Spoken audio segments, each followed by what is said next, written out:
Did you know Jordan Mailata had never played a snap of American football until 3 months before he was drafted by the Eagles? He didn't even know how to put a helmet on correctly. And he couldn't figure out why it was so difficult for him to drink from a cup through his helmet. Coaches had to intervene and show him the football way. He grew up in Bankstown in Sydney, Australia, with parents who immigrated from Samoa to give him and his 4 siblings a better life. He grew up playing rugby, and as a young adult, he was playing second string for the South Sydney Rabbitohs, making around $8,000 a year. Because he couldn't make ends meet on that kind of salary, he had to wake up at 5 a.m. every day to work a construction demolition job. It was a pretty grueling period in his life where he barely got any playtime and was constantly told to drop weight. He decided he'd had enough, and without having played a snap of American football and only ever watching the Super Bowl, mostly for the halftime show, he took his size 18 feet over to Florida, leaving his vast and close family behind, to attend the IMG Academy for International Players. Once there, he had 3 months to learn the basics of the game and master the whole new sport. He comes from a super close-knit family. They call him Fong,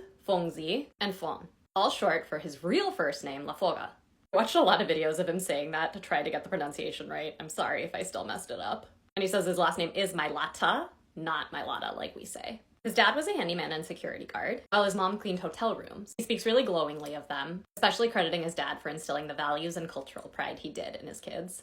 He got gawked at a lot for his size growing up. He learned to battle it with humor. When strangers ask what he does for a living, he says bodyguard, scaffolder, or window washer.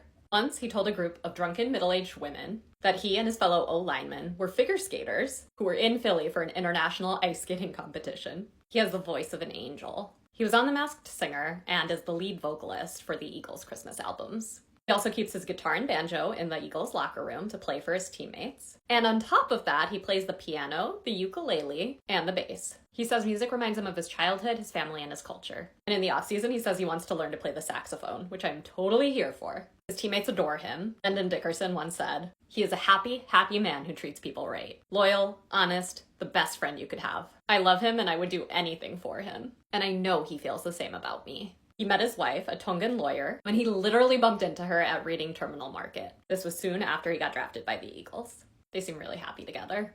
Which player should I cover next?